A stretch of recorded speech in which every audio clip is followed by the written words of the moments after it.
В эфире передача «Якутск сегодня». Мы выходим одновременно и на телевидение, и радио ТИТИМ Саха-Радиото национальной вещательной компании «Саха». Режиссеры Михаил Эверстов и Мария Новгородова. В студии редактор Юрий Сергеев. Приветствую всех. В нашей сегодняшней передаче, во второй части ее, информация об актуальных изменениях в работе Центра «Мои документы». Ну, а начнем нашу программу с темы «Человек труда. Признание и мотивация в трудовой сфере». Мой собеседник – заместитель руководителя Департамента уровня жизни, политики оплаты труда и охраны труда, социального партнерства, Министерства труда и социального развития Республики Гуляева Снежана Владимировна. Здравствуйте, Снежана Владимировна. Добрый день. Добрый день, уважаемые слушатели и телезрители. Ну что ж, тема очень актуальная, действительно интересная тема. И в последние годы у нас в республике она уже имеет такое, скажем, важное значение. Мы еще дальше поговорим. Ну, надо несколько слов, сказать все-таки, из чего складывается, все-таки мотивация человека. Ведь и раньше, в те далекие времена, человек труда всегда был на первом месте. Его поощряли. Мы помним наши доски почета, где все-таки мы видели эти фотографии наших передовиков, производства, победителей различных соцсоревнований. Ну и сегодня все-таки в наших условиях человек труда занимает тоже одно из ведущих мест. Согласитесь? Совершенно верно, соглашусь в полном объеме. Мы люди социальные. Мы всегда нуждаемся в том, чтобы мы были нужны не только родным, близким, но и государству в том числе. Мы хотим, чтобы наши признания, наши заслуги были видны. Поэтому как мы это делаем? Конечно же, мы делаем это посредством того, что мы свой труд вовлекаем в какое-то общественное деяние. Попроще говоря, это мы работаем. Мы для этого сначала учимся, набираемся опыта, а потом уже, набравшись, мы начинаем реализовываться в своей жизни.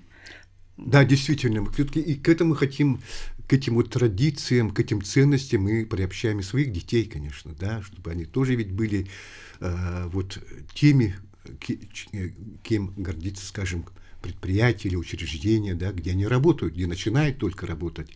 И поэтому опыт наш долголетний, скажем, опыт работы на каком-то, может, отдельном предприятии, в трудовом коллективе, в любом учреждении или на производстве, действительно, он ценен. И поэтому те, кто, я лично считаю, те, кто долгие годы, не один десяток лет трудится в стенах родного коллектива, это всегда почетно, и я считаю, что это должно тоже поощряться в любом случае.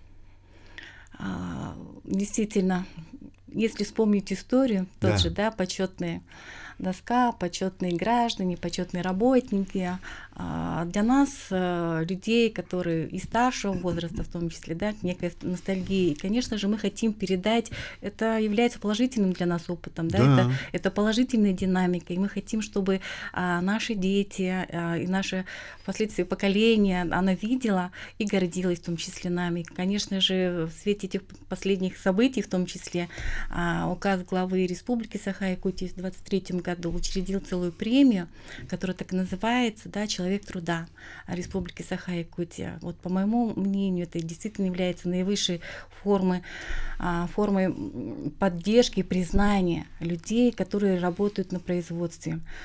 Тут хочу отметить, что это абсолютно любая сфера деятельности. К нам может заявиться организация, которая работает и в сфере здравоохранения, и образования, и индивидуальные предприниматели. Но везде, где есть труд, где люди вносят свой непосредственный вклад в свое дело, любят это дело, могут быть номинированы, рассмотрены, и в том числе принято решение о награждении, Да, поощрении. конечно, очень отрадно, что сегодня есть такие люди, да, и среди старшего поколения, ну, конечно, есть и молодые ребята, вот, начинающие специалисты, которые уже, наверное, показывают пример какой-то, да, своей работе, своей работой, как, скажем, ну, даже несмотря на то, что опыта пока, может, такого нет. Ну, конечно, и там и наставничество тоже. Тут все же вместе как взаимосвязано. Вот, поэтому здесь... А если тем более пришел человек семьи, где есть династия, да, династия, скажем, людей на каком-то отдельном производстве там или где-то еще работают в учреждениях, об этом мы тоже сегодня будем говорить, да, Снежана Владимировна. И вот надо сказать, что на прошлой неделе Минтрудом был объявлен прием заявок, да, вот на ежегодную премию главы республики Айсена Николаева «Человек труда». Вот кто может все-таки подать вот на эту премию, да, вот, пожалуйста, об этом, если можно, чуть поподробнее для наших телезрителей и радиослушателей. Да, премия «Человек труда» носит определенный регламент, совершенно верно сказано. Уже озвучено, что инициатором у нас является первый источник — это трудовые коллективы и, конечно же, абсолютно любой формы собственности и всех сфер деятельности. Что нужно знать? Данный конкурс проходит у нас несколько этапов. Но первый этап — это вот как раз-таки трудовые коллективы. Здесь необходимо заполнить ряд документов. Да, это и ходатайство, подобрать изначальные документы, кого мы хотим, провести анализ работы на соискание данной премии, полностью подкрепить документами их действительно фактические заслуги, в том числе собрать коллектив, для себя утвердить и получить поддержку. Срок именно данного этапа — это вот до 1 марта текущего года, это ежегодная премия. Далее полный пакет документов направляется в отраслевой орган государственной власти, опять-таки именно по той теме, сфере деятельности, к которой данная организация или данный представляемый гражданин относится. Если это сфера здравоохранения, то это Министерство здравоохранения. Это если учителя педагогической работики, это Министерство образования, ну и так далее. Абсолютно такой отраслевой принцип. Отдельно хочу отметить, потому что тоже часто задают вопросы, а что делать индивидуальным предпринимателям, да, в этой части. Интересно. У нас тоже есть курирующий, координирующий их деятельность орган, это Министерство предпринимательства, да, и торговли Республики Саха-Якутия. Данные документы рассматриваются уже профильными органами, тоже проходит некий этап, скажем, да, отслеживания, рассмотрения и принятия решений. И вот уже третий этап 20 марта отправляет Министерство труда в наше ведомство, и уже тоже идет целый этап. Мы рассматриваем на соответствие полноты документа, все ли представлено, все ли есть, в нужном ли формате. Да, если есть какие-то вопросы, мы, конечно же, дополнительно запрашиваем, и в итоге уже весь полный пакет документов у нас вносится на рассмотрение комиссии. Комиссия у нас возглавляется администрацией главы республики. В члены комиссии входит и наш орган Министерства внутренних дел, Министерство труда и социального развития, это, конечно же, Федерация профсоюзов республики, работодатели нашей республики, общественность. Поэтому, да, все достаточно правильно. Хорошо, у нас телефонный звонок. Снежана Владимировна, пожалуйста, наушники. Алло, здравствуйте, добрый день. Здравствуйте. Хангаласский улус, Артюшкин Валерий Иванович. Артюшкин инвалид. Валерий Иванович, слушаем вас вопрос. Ага, инвалид по зрению. Я вот хотел поблагодарить работников Хангаласского улуса социальной защиты, в лице Продьякиной Веры Владимировны. Очень хорошо работают люди, просто выполняют все свои указания, все четко, ясно. Никаких. Поэтому я рад, что вот такая служба есть. И вот я раньше не знал, и теперь вот только узнал, и очень рад, что эти люди выполняют. Это настоящие люди, настоящие помощники. Так что я благодарю всю ваше ведомство, всю систему вашу, всех ваших работников. Желаю здоровья и больших успехов. А вот скажите, пожалуйста, такой вопрос можно вам задать? конечно. Человек труда, вот признание его, это действительно вот наше сегодняшнее время, ну вот премия, да, вот главы республики, вот человек труда, это ежегодная уже стала премия, традиционно она вручается, да, это ведь тоже дает какую-то мотивацию. Мотивацию? Именно. Вот то, что я сказал, то и делается. Человек труда – это человек вежливости, человек культуры, правда? Вот человек, как говорится, сердечности. Ну, все сюда входит. Да. Вот даже, Юрий, предлагал в свое время, да, вот выступал по прямому эфиру, и предлагал им выдать жетоны, предлагал им униформу выдать, транспорт выдать, потому что это люди социальные, действительно, они приравниваются к гаишникам, приравниваются к милиции, приравниваются к налоговой, вот эти люди. Они помогают немощным людям. Вот меня с Япова они ведут и без очереди, допустим, в Сбербанк или там в поликлинику. Поэтому социальная защита, люди труда, это первые люди, я считаю, Юрий. Ну вот хорошо, конечно. Очень хорошая программа, очень хорошая передача, я благодарю тебя. Спасибо. Ну вот, конечно, социальные работники – это действительно тоже люди труда, и, конечно, они ведь тоже достойны своего уважения и признания. Вот. Ну и в прошлом году главой Якутии Айсеном Сергеевичем Николаевым был учрежден почетный знак «Почетный наставник Республики Саха-Якутия».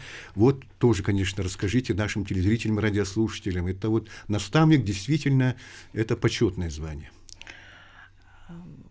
Почетный наставник Республики Саха-Якутия — это одно новшество нашей республики. Буквально в декабре 2024 года внесли изменения в закон республики о государственных наградах республики, и где одним из видов поощрения утвержден знак «Почетный наставник Республики Саха-Якутия». К данному виду поощрения мы тоже будем прибегать ежегодно. 10 человек будет номинироваться. Квотодержателем у нас является наше Министерство труда Республики Саха-Якутия. Алгоритм похожий. Понятно. Организации всех форм собственности, да, находящиеся у нас в Республике Саха-Якутия, имеют право представить свои кандидатуры на номинирование, да, данным знаком. Почетный наставник Республики Саха-Якутия.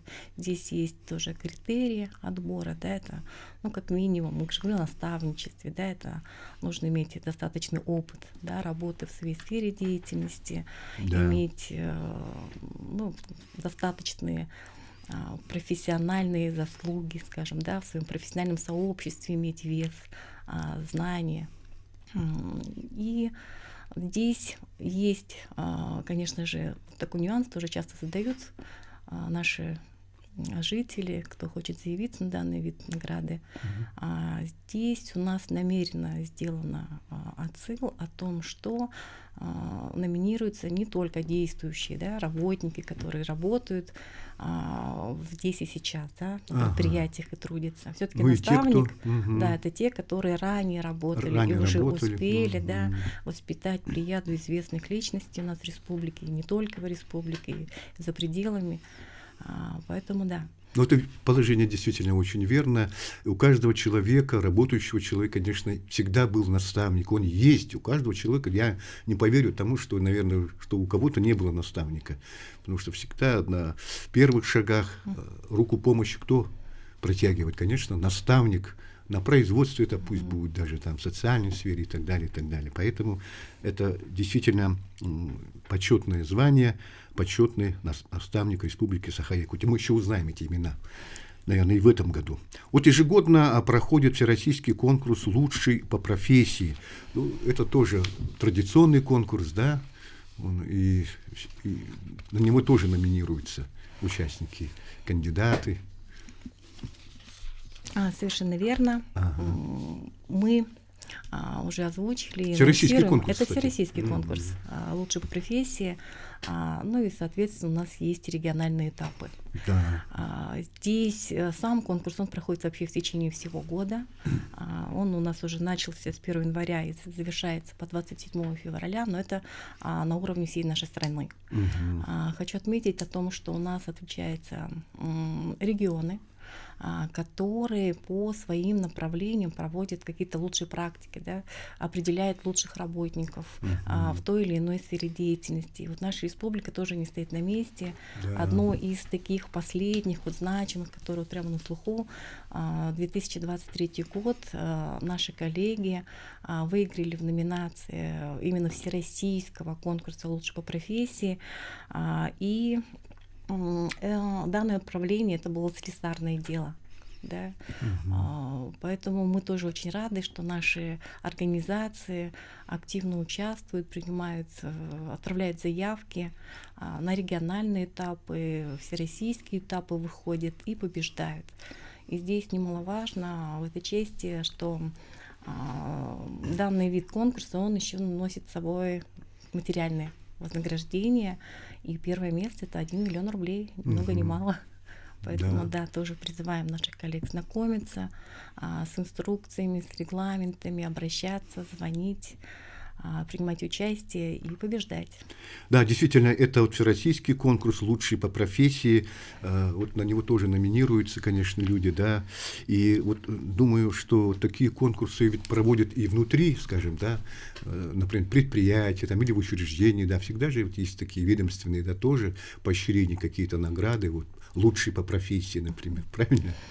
Мы только приветствуем. Только приветствуем, Мы только конечно. приветствуем. Это один из стимулов, Да, тоже, опять-таки, да, признания наших да. с вами заслуг. Опять же, вот человека труда. Опять-таки, да. Человека труда, признание. Ну, теперь вот самое, конечно, для меня такое, наверное, трудовые династии, да, это тоже оно поощряется, вот эта преемственность поколений, да, семейные традиции, трудовых отношениях, да, у нас династий очень много, просто их всех не охватишь, и каждая династия имеет свою историю, семейную историю, производственную историю, рабочую историю, да, их просто надо, как говорится, чтобы о них знала и вся страна, и вся республика, с одной стороны. Да, трудовые династии — это действительно такой нескончаемый, да, и постоянно двигающийся, да, вот.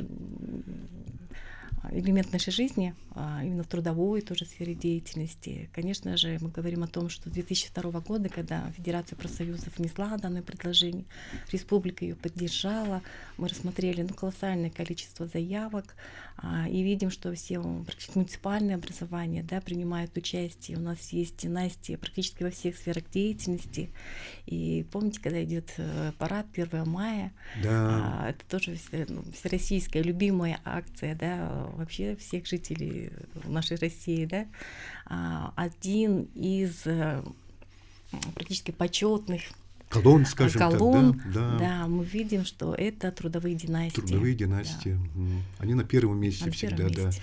Вот, ну, просто мы должны гордиться ими, конечно, и республика в том числе, да, поэтому надо, чтобы и те молодые люди, которые вот из этих династий, они продолжатели вот таких трудовых отношений, да, я думаю, что и будущие поколения тоже будут продолжать это дело.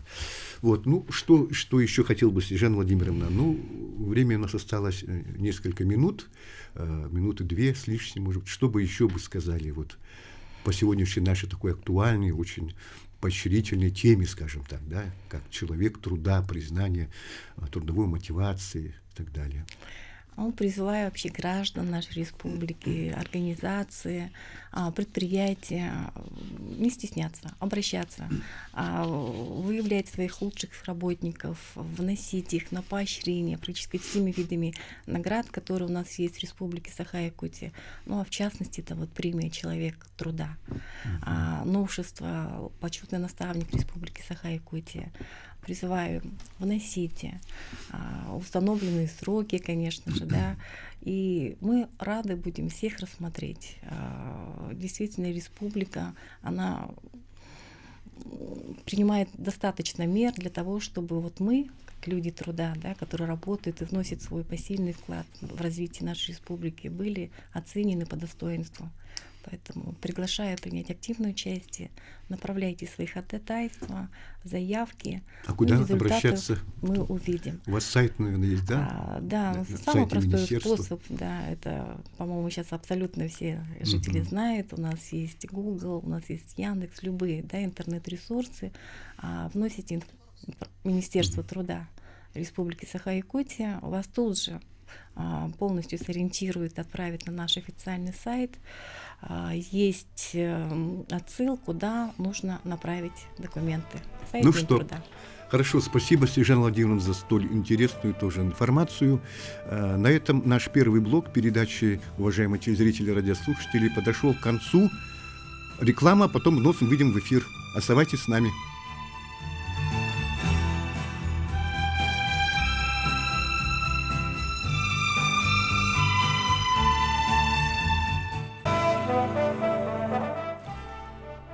Еще раз приветствую всех телезрителей и радиослушателей. Мы в прямом эфире. Передача «Якутск сегодня». Основная цель работы многофункциональных центров заключается в повышении качества государственных и муниципальных услуг за счет сокращения сроков получения услуг, финансовых и временных затрат, обеспечения доступности информации и повышения комфортности получения услуг. Вот об актуальных изменениях в работе центра «Мои документы» вот сегодня расскажет заместитель начальника клиентской службы Центра «Мои документы» Александра Николаевна Наговицына. Здравствуйте, Александра Николаевна. Здравствуйте. Уважаемые телезрители и радиослушатели, телефоны прямого эфира 32 0066 и 32 1166. Ждем ваших вопросов. Ну, какие вот региональные изменения ожидаются для семей с детьми в нынешнем году?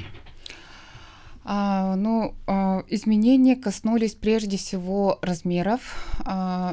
Таким образом, региональный материнский капитал семья увеличен с 300 тысяч до 316 200 рублей. Также изменился размер целевого капитала «Дети столетия». Если раньше был 110 тысяч рублей 775, то сейчас размер увеличился до 116 тысяч 756 рублей. На распоряжение средствами материнского капитала семья, а также дети столетия можно подать через региональный портал Е-Якутия. Для многодетных малоимущих семей увеличен размер ежегодной выплаты на приобретение школьной, спортивной, другой одежды до 4534 рублей. На данную выплату заявление можно подать через портал Госуслуги, не Якутия. Продолжается поддержка семей, в которых родился первый ребенок. Таким образом, увеличена сумма региональной единовременной выплаты при рождении первого ребенка до 50 910 рублей. Данную выплату можно оформить электронно через портал Госуслуги. Для удобства граждан на портале Е-Якутия есть калькулятор мер социальной поддержки семей с детьми. Для того, чтобы узнать, какие меры полагаются, а также размеры выплат, можно указать количество детей, семейное положение и доход за предыдущие 12 месяцев. Калькулятор сам рассчитает, на какие выплаты вы претендуете и приблизительный размер.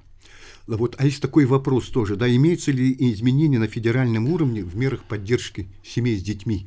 Да, в этом году изменились, существенные изменения внесены в порядок предоставления единого пособия. Сейчас, если рождается новорожденный ребенок, и единое пособие до этого получали на старших детей, то на новорожденного ребенка единое пособие будет оформляться автоматически в течение 10 дней со дня регистрации рождения в органах ЗАГСа. Также синхронизация периодов назначения выплат на детей. То есть, если вы оформляете пособие сейчас на второго ребенка, получаете пособие на старшего, то сейчас можно подать заявление на всех детей после окончания выплаты на старшего ребенка. При этом ранее полученные доходы не будут считаться как доход при расчете пособия. Мгм. Ну, конечно, последние изменения касаются и поддержки участников специальной военной операции, и членов их семей. Вот здесь тоже есть изменения, да?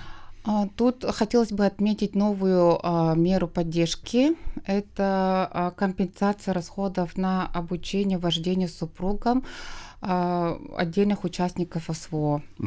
Для получения данной поддержки можно подать заявление в центрах «Мои документы», а также через портал «Е-Якутия». Заявление могут подать супруги участников СВО, которые получили увечья, а также инвалидность вследствие ранения, а также вдовы СВО. Это единовременная выплата, и размер составляет до 54 тысяч рублей. Также хотелось бы отметить, что справку об участии гражданина в СВО можно получить во всех отделениях Центра «Мои документы», а также через госуслуги. А по мерам поддержки вся необходимая информация находится в сервисе «Паспорт семьи военнослужащего Забота». Да, вот, кстати говоря, о паспорте военнослужащего Забота, да, если можно про этот сервис поподробнее расскажите, пожалуйста, как им воспользоваться? Паспорт семьи военнослужащего – это сервис на портале Е-Якутия. Там объединены все меры региональной поддержки военнослужащего, а также членов их семей. На портале есть два раздела – это «Помощник» и «Опрос». Помощник, он дает, получается, помощь, рассчитывает, какие меры поддержки еще полагаются военнослужащему, а также членам его семьи. А опросник помогает выявить потребность, в которой нуждают, новых мерах поддержки. Вот. Ну, а какие еще меры поддержки для военнослужащих, о чем мы уже говорим, и их семей действуют в нашей республике? В нашей республике действует более 20 региональных мер поддержки военнослужащих, а также членов их семей. Хотелось бы отметить это единовременную выплату при заключении контракта 1 300 000, санаторно-курортное лечение родителям военнослужащего, повышенная стипендия для детей военнослужащего, бесплатное питание и льготы на оплату ЖКУ. Вот такие меры поддержки, да, Да. вот у нас действуют в Все республике. меры поддержки можно оформить в центрах, в отделениях Центра «Мои документы», а также электронно через региональный портал Е-Якутия. Наши телефоны 32 2066 и 32 1166. Уважаемые телезрители, радиослушатели, если есть какие-то вопросы, то, пожалуйста, можете задать Александре Николаевне Наговицыной. Так, и, конечно, тоже хотелось бы узнать, и с Нового года, конечно, происходят различные изменения, да, и в том числе, конечно, и в сфере недвижимости. Вот здесь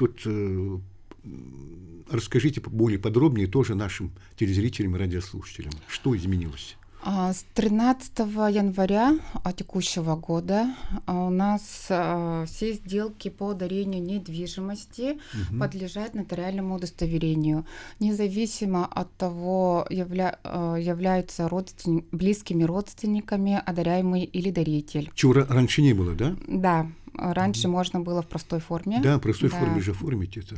Сейчас обязательно нотариальное удостоверение. В соответствии с законом нотариус после удостоверения сделки должен самостоятельно направить электронное заявление на регистрацию права в Росреестр. Если по каким-либо причинам он не смог направить заявление на регистрацию, но тут в законе указаны случаи, это отсутствует интернет, или же нотариальные действия были совершены на выезде, или по каким-либо техническим причинам нотариус не смог направить, то в этом случае после удостоверения сделки нотариально заявители должны будут подойти в Центр «Мои документы» для подачи заявления на регистрацию права. И тут, получается, заявители оплачивают госпошлину за нотариальное удостоверение сделки и за регистрацию права собственности уже. Но если, например, в населенном пункте нет нотариуса, тогда к кому обратиться, да? Как быть? Тут я сразу скажу, что органы местного самоуправления не имеют полномочий по удостоверению сделок по дарению недвижимости. Имеет полномочия, да, на это? Не имеет полномочий, наоборот. Наоборот, не имеет. Не имеет полномочий, да. Если у вас в населенном пункте нету нотариуса, то можно посмотреть на сайте Нотариальной палаты Якутии или же позвонить по номеру 460 416 и узнать график выездного обслуживания нотариусов в ваш населенный пункт. Если же ваш населенный пункт в график выездного обслуживания не вошло, то в этом случае нужно будет выехать в другой населенный пункт, где есть нотариус, и подать заявление на регистрацию. И хотелось бы отметить, что с ноября 2024 года записаться к нотариусу можно через госуслуги. Ну, то есть здесь какие-то, может быть, трудности возникнут, да, у населения? Ну, да, к сожалению, да. Если нотариуса нету, то да, там придется уже выезжать в соседние там, где есть район, нотариус, да. специалист. Вот, ну и, конечно, что-то изменилось вот при перераспределении долей в недвижимости. Опять вернемся к недвижимости, да, приобретенные за счет средств материнского капитала. Ну, там тоже ведь нужен. Без нотариуса не обойдешься, да? Нет, тут на распределение долей с использованием средств федерального материнского капитала в этом году изменений нет. Изменений нет, так все остается в силе. А да, как все тогда? остается в силе. Значит, Ну, с использованием материнского капитала простой форме. Да, форме. Письменно. Хорошо. Ну, также вот с Нового года внесены значительные изменения в размеры государственных пошлин. Конечно, понятно, что с каждым годом, и, естественно, пошлины растут. Это тоже не секрет, и население тоже об этом осведомлено. Вот, ну, пожалуйста, в этих нововведениях что можете сказать, госпошлины? С 1 января 2025 года, ну, получается, с этого года увеличены размеры госпошлин в ряде государств, ну, госпошлин, которые касаются регистрации кадастрового учета, актов гражданского состояния и судебных процессов. Теперь, если по услугам ЗАГС, например, да, за регистрацию перемены фамилии, имени, отчества, а также расторжение брака по обоюдному согласию, нужно будет уплатить госпошлину 5000 рублей. Пошлина за выдачу повторных свидетельств актов гражданского состояния у нас сейчас стоит 500 рублей. Если хотите запросить справку архивную, то уже придется платить 350 рублей. Что касается недвижимости, то за регистрацию права собственности физического лица на земельном участке, ну, ИЖС, это самая популярная у нас госпошлина, тут увеличилась до 700 рублей. Это касается объектов, которые уже стоят на кадастровом учете, например, по дачной амнистии. По дачной амнистии. Да. Если объект уже стоит на кадастровом учете, хотят просто зарегистрировать право собственности, то в этом случае нужно будет уплатить госпошлину в размере 700 рублей. Но если за регистрацию, за регистрацию права и кадастровый учет только что построенного объекта ИЖС, например, то нужно будет уплатить госпошлину 1000 рублей. А раньше это было 350. Да, где-то так примерно. Да, было. ну как бы разница существенная. Разница существенная, да. 3 раза почти. И при сделках с недвижимостью сейчас, если раньше физические лица платили госпошлину 2000 рублей, например, за регистрацию права на основании договора купли-продажи, то сейчас госпошлина увеличена до 4000 рублей. И юридические лица, если раньше платили 22 тысячи, то сейчас сумма госпошлины составляет 44 тысячи рублей. И тут в законе есть оговорка о том, что если кадастровая стоимость объекта превышает 20 миллионов рублей для физических лиц, для юридических лиц превышает 22 миллиона рублей, то госпошлина будет рассчитываться от кадастровой стоимости объекта. Объектов, да, недвижимости. Вот, ну, конечно, вот теперь такой вопрос, наверное, от всех наших радиослушателей, телезрителей. Можно ли ускорить рассмотрение, скажем, моего заявления, ну, по услугам Росреестра? Естественно, мы понимаем, что там, скажем, не так уж быстро, скажем, идет какая-то реакция, да, на наши вот поданные заявления. Вот как вот можно ускорить этот процесс? Возможно ли? Вот такая ускоренная регистрация – это нововведение. Нововведением считается, да? Нововведение, да. Ну-ка, Появилось вот объясните-ка. с января текущего года.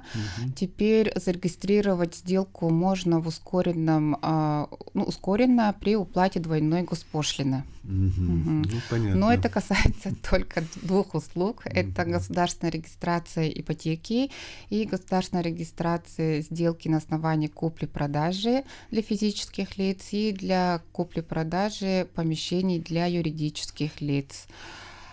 Тут хотелось бы проговорить суммы. За регистрацию ипотеки физические лица должны будут платить 2000 рублей, юридические лица 8000 рублей.